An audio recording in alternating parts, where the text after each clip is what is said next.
This guy went on a solidarity trip to Crimea and tried to sneak into Ukraine to meet with the underground, got pulled off a train in the middle of the night by armed fascist border guards. True story. That's just to get you interested. I'll finish that anecdote later, but first we have a video from the trip. Obviously it ended well because I'm here. For people who maybe aren't familiar with the issue. Oh, okay. Should we go ahead and... Yeah. Why don't we go ahead and skip ahead and finish the video, because that would be helpful. Cool. Let's just keep going. People on the phone are kind of... Okay.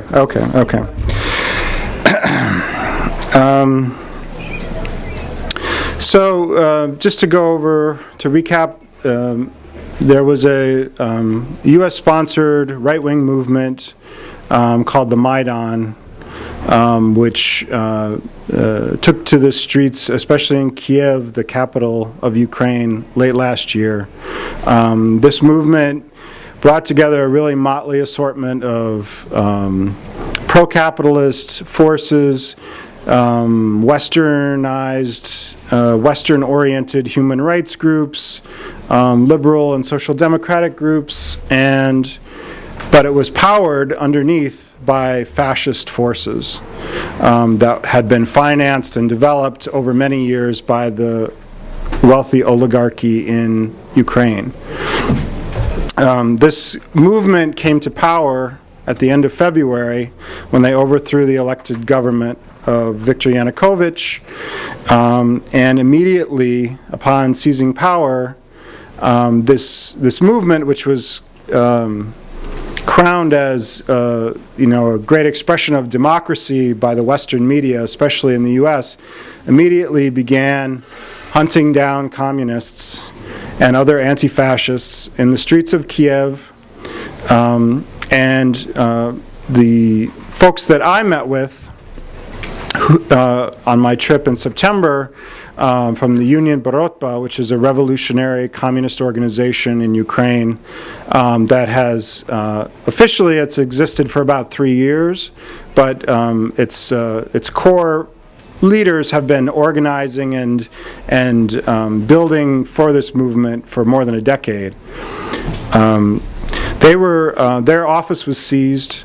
They were forced to go underground and flee east.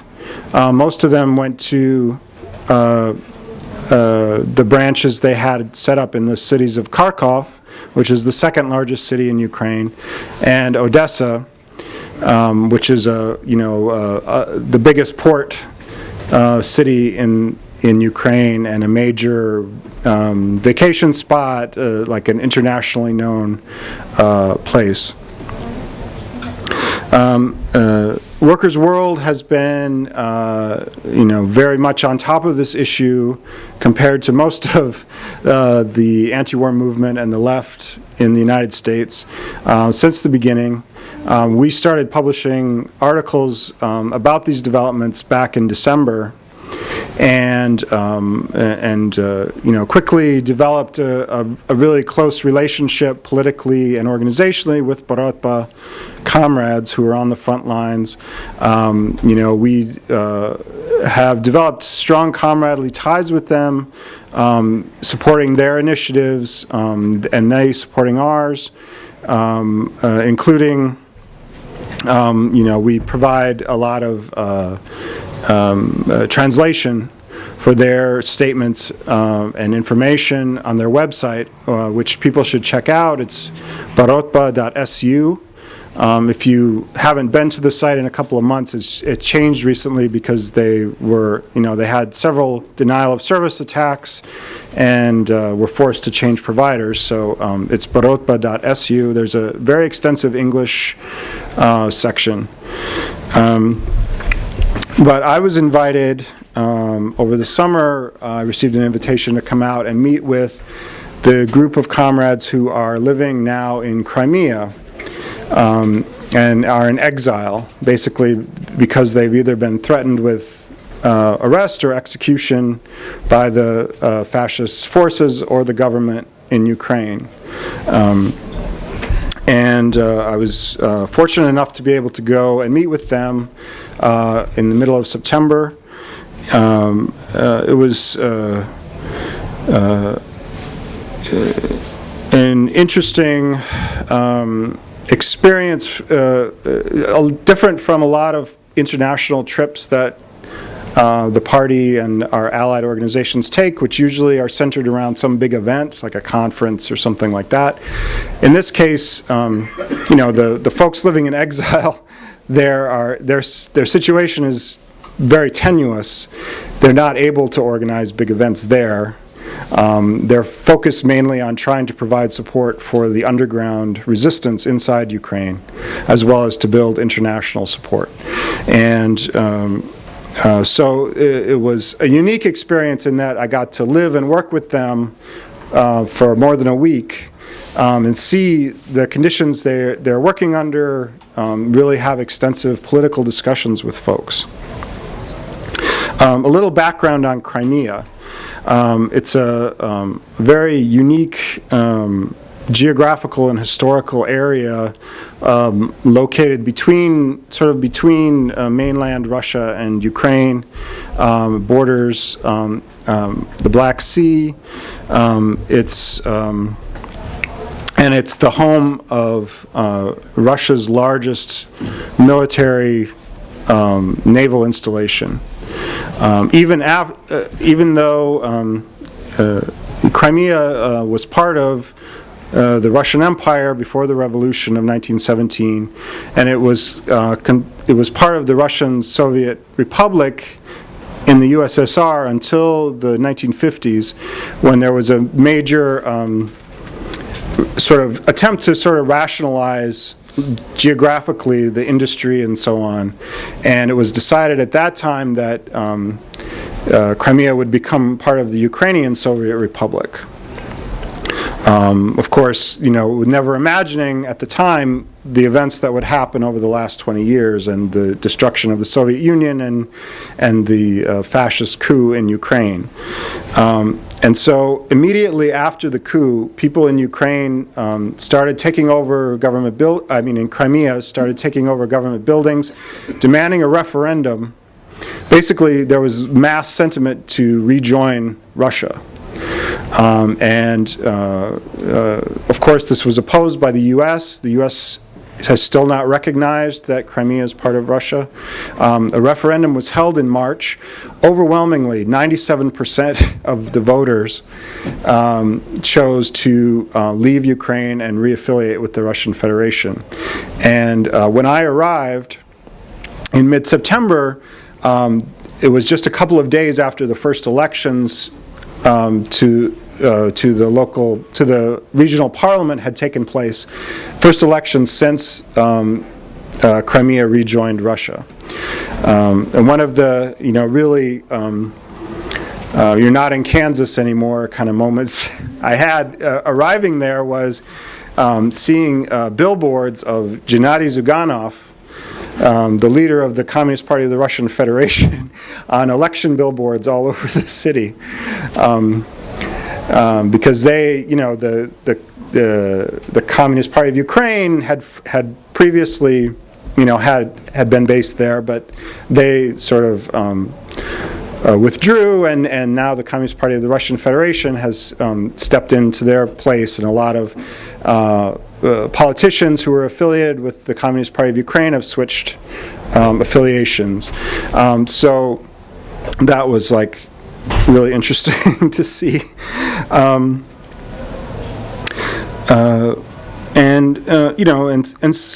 Simferopol, the capital of Crimea, which is where I spent most of the time that I was there, as comrades explained to me, Crimea generally and Simferopol in particular is still very similar to how it was during Soviet times. You can go to, and I did go to, for example, a transit workers' cafeteria, where they still have safety posters up from the Soviet era, nothing has changed. You go in, you buy a really cheap meal, same food that they served during Soviet times. The street names have not been changed. There's still Lenin Boulevard and Marx Avenue, and the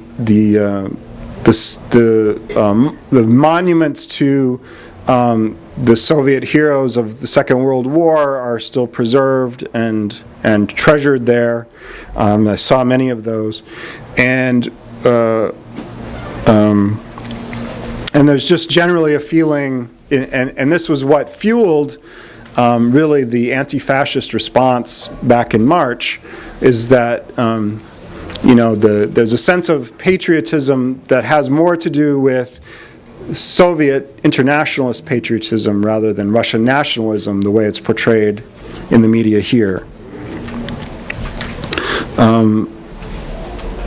There are also 3 statues of Lenin, which are very safe in Simferopol. I saw 2 of them, and one of the comrades from Borotba pointed out to me that if you go throughout Ukraine and Russia, in every city, Lenin's portrayed a little differently.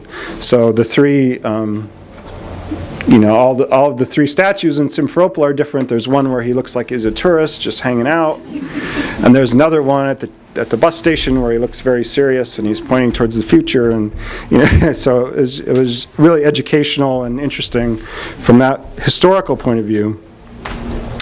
But getting to the meat of the discussions that we had, I should first of all say, you might expect comrades living in these difficult situations, and many of them, not in the recent past, but, within the last 6 months, have lost their homes, been separated from their families.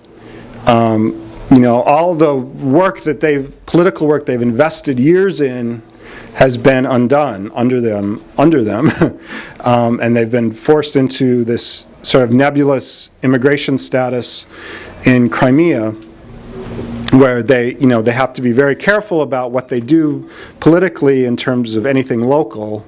They're there at the largesse of the Crimean and Russian authorities, basically. So, they have to step very carefully when it comes to getting involved in any local struggles. And these are activists like ourselves, and I think that's really the main thing I want to get across about it, is that, there's, sometimes we meet folks from other communist movements internationally, and they, some of them are very formal, some of them, have very different ways of going about things, and there's this sort of perception of, especially of Soviet era communists as being, business suited and rigid and so on. That's, not at all the case with the comrades I met with. They're just as loose and quirky and goofy as we are. And despite the, and serious, and very devoted to what they're doing, but it wasn't like a culture shock in terms of coming from our party to meet with their party. It felt very comfortable, even with the language barrier. And of course, in Russia, in Ukraine, in Europe, there's much more, people have been educated from a very young age to know a lot of languages, or at least have passing familiarity with a lot of languages, including English. So of the 10 or so comrades that are living in Crimea right now, half of them spoke pretty passable English. So it wasn't like it was hard for me to communicate with them.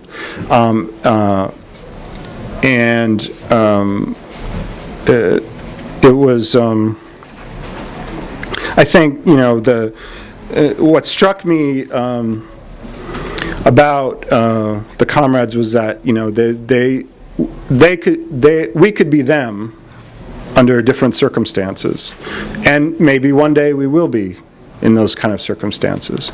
And it's worth sort of reflecting upon, how they have bonded together, people from different cities who maybe hadn't had that much experience working together before are now living together in 2 apartments. They live together as well as work together because their resources are slim, and there are always more people joining them as more people are forced out of Ukraine proper, and to think about like when a sudden change in the political situation like that can happen, how do you respond? How do you keep your party together? How do you keep organizing and fighting? And that's really what they're in the process of learning, and that was really sort of a great lesson and experience that I had with them. So I've been there have been a number of articles in Workers' World and on the website. And there was one, the first one while I was still over there was called Meet Borotba, which was kind of just to give like a little thumbnail picture of some of the folks there and how they were relatable to the movement here. And now, we're in the process of unfolding a bunch of interviews. Last week in the paper, I want to draw people's attention to this interview with Svetlana Licht, who is a leading labor activist of Borotba and a leading women comrade. And she gives a really interesting picture of what it was like growing up in post-Soviet Ukraine. Particularly, she's from Donetsk, where the Donetsk People's Republic is now. And her experiences are really enlightening in terms of how to see where the modern sort of revolutionary current is coming from, how they were educated, how they learned about their history, their Soviet history, and how they came to the point of embracing revolutionary Marxism, even after this horrible tidal wave of anti-communism.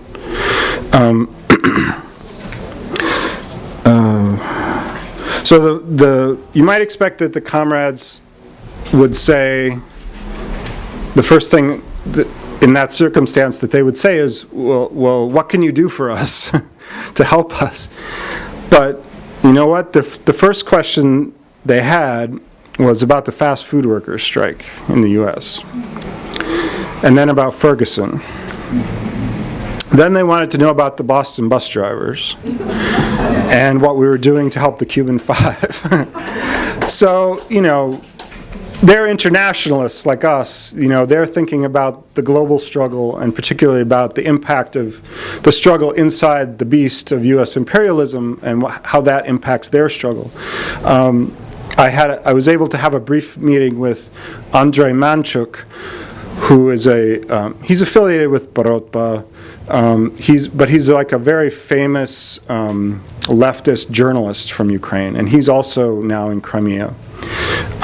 He edits a website called Liva, the Left, and he had a lot of fascinating stuff to say, but the one thing that he emphasized was how important the news they get from the struggle in the U.S. is, because in Ukraine, right now, the media, are doing the same thing they did in Russia in the early 1990s, in in Germany in the late 80s, basically portraying the United States as this great utopia of the middle class, where everyone is well off, there are no real social problems, and this is what we aspire to.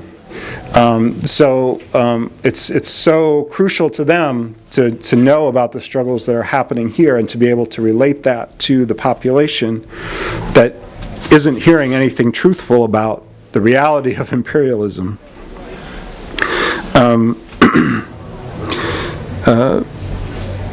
Another point I wanted to just make, which is, I did a very extensive interview with Viktor Shapanov, who is sort of one of the founders and a leading theoretician of Borotba. And that's going to be coming out on workers.org over the next few weeks in segments.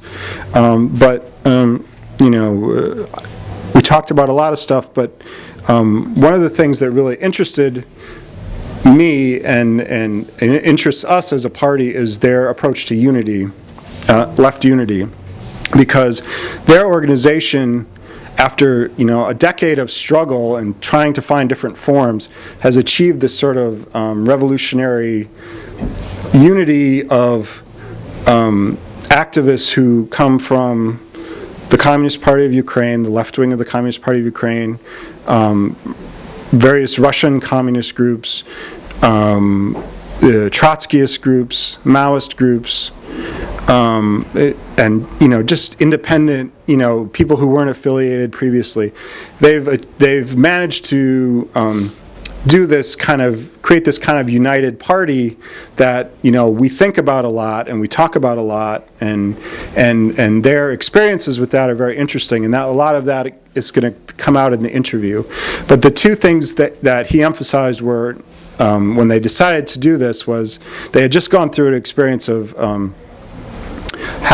trying to form a very broad organization that brought in that allowed in various social democratic and left liberal kind of groups, and that fell apart real quick because there was no basis for unity.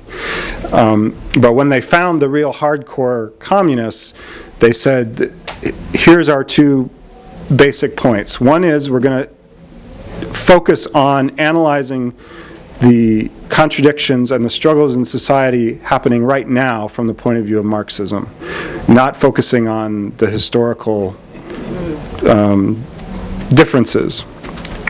And second, that instead of always looking at what other groups on the left were saying about them, that they were going to always consciously try to look at and analyze how the workers, the common people that they were trying to reach out to, saw what they were doing. And that was those were their two guiding principles. Let's see. When I was there, it was just a few days after Vlad Wachowski, an Odessa comrade who had survived the massacre of May 2nd at the House of Trade Unions, had been arrested in Odessa and tortured into signing a confession that he was planning terrorist acts. And so, obviously folks were very focused on his case, and there's more in the video about that.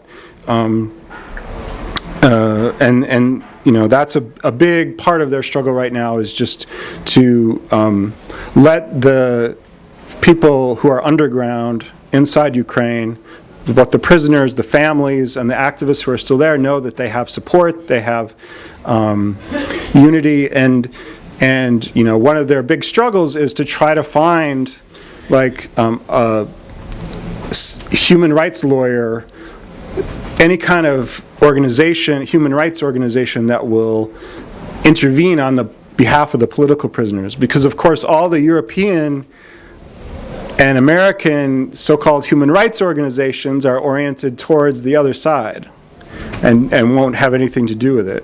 And I think one of the things we're going to try to do is work with Ramsey Clark and some other folks to try to see what kind of support, at least statements of support and things like that, we can help them with. Because people went through something very similar around Yugoslavia when when Slobodan Milosevic and others were being tried in The Hague, and it was very hard to get any kind of support for the political prisoners. They also have this great website, unfortunately all in Russian at this point, called tumay.org, which is an investigative website where they're trying to gather information about what really happened in the massacre, because of course it's being covered up and swept under the rug and distorted in the official Ukrainian media and parliamentary investigations. And another thing that we talked about maybe being able to help them with is to use our experience in organizing tribunals around the world on different issues. That this would lend itself to that kind of information. People may have read that last week a communist party of the Donetsk People's Republic was founded, which is a big step forward. It's not, we shouldn't have any illusions that it's a revolutionary party. It's to the left of the Communist Party of Ukraine. The basis of it is folks who were expelled from the Communist Party of Ukraine because they supported independence of Donetsk and Lugansk, which is not the official Communist Party of Ukraine position. But what's interesting is that this is part of a process that's been going on for months now towards building a united Communist Party of the People's Republics. And Borotba has been a big part of that process.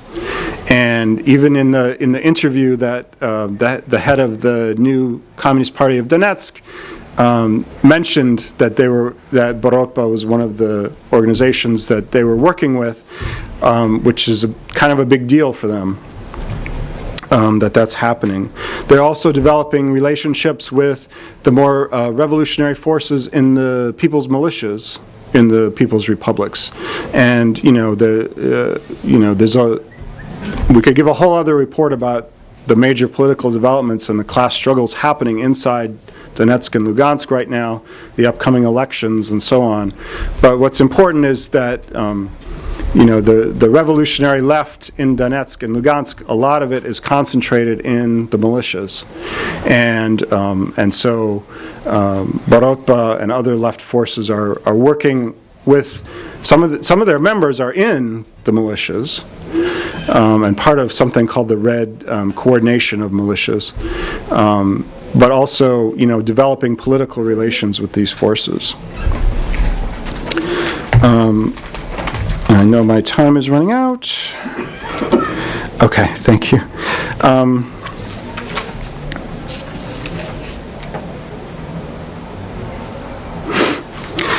So what we can do,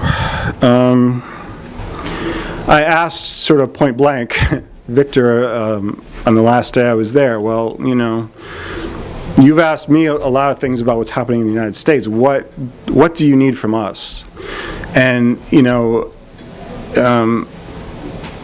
I think we were, everyone who's been working on this issue was kind of expecting when they invited us to come over that there was going to be a big ask involved.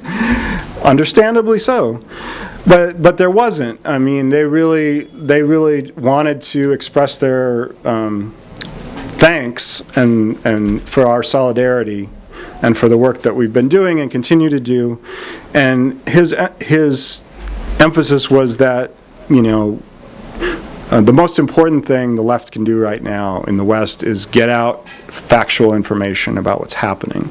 They realize there's not, right now there's not a basis for a strong anti-war solidarity movement around this issue, unfortunately, in the U.S. A little bit more so in Germany and other places. But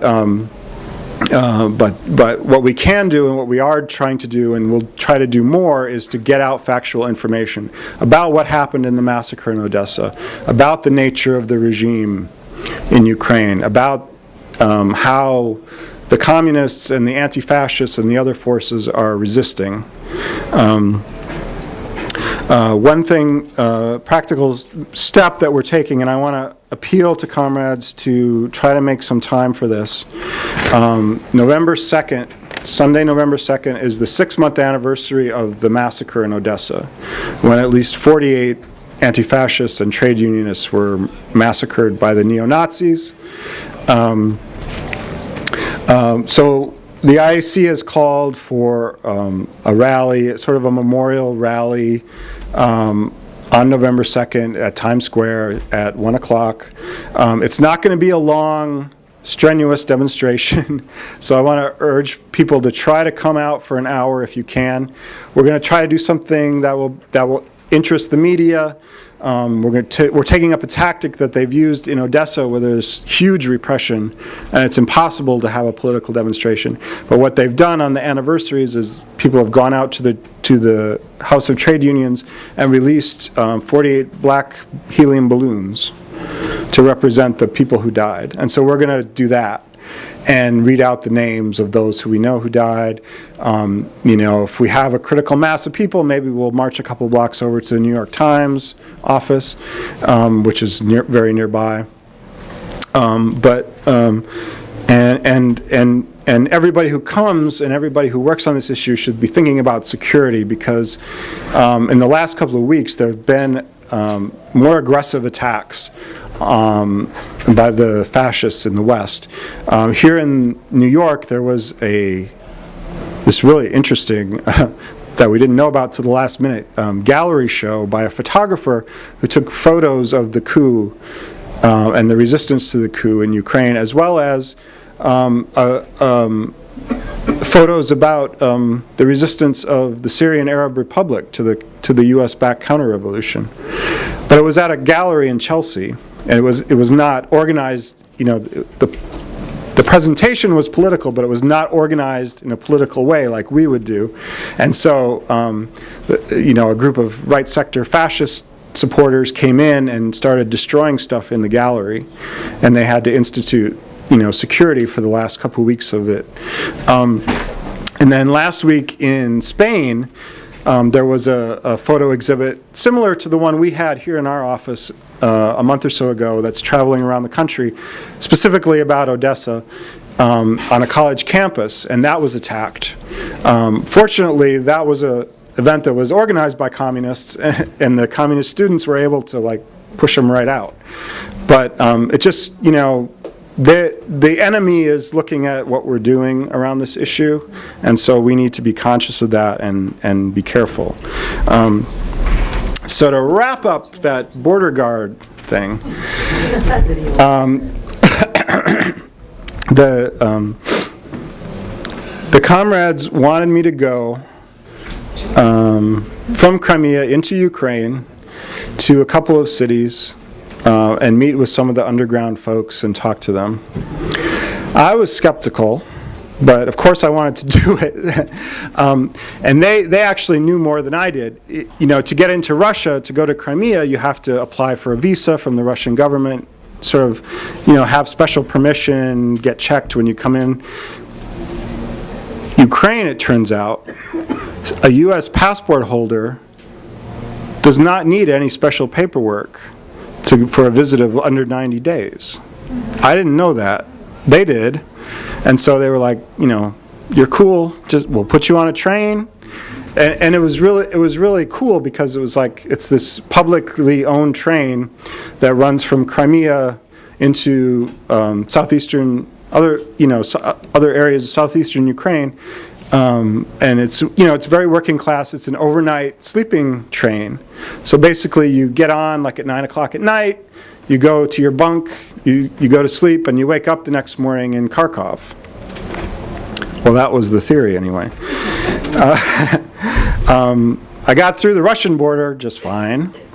They looked at me funny, but they didn't give me any problem.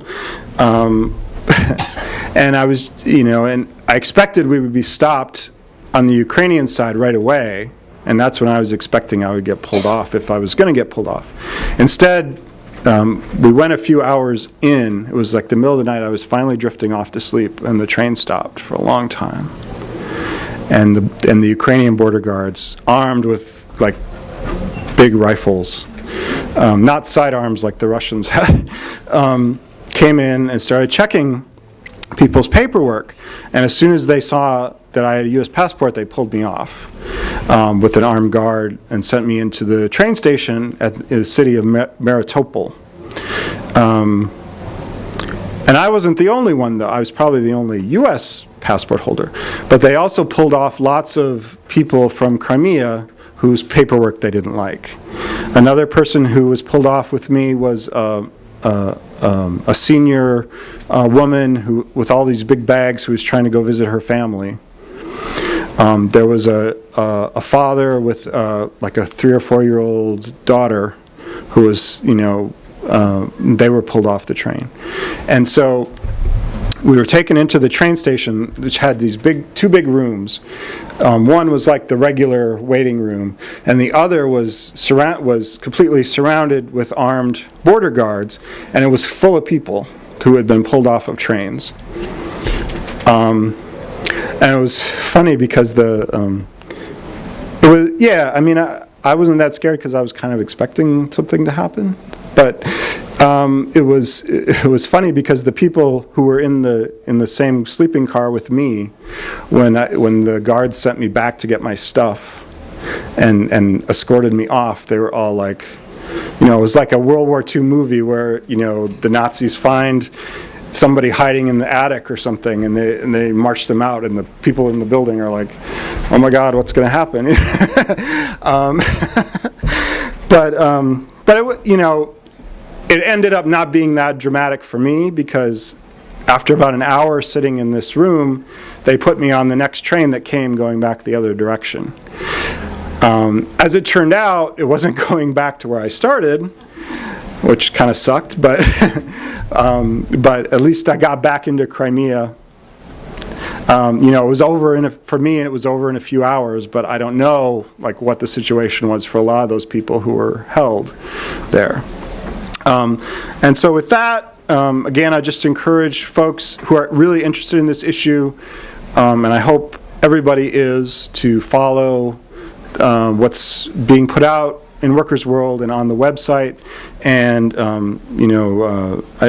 know I've talked too long, but please, if you have any questions, ask them, or you can see me afterward, and I'll try to make the video available also for folks.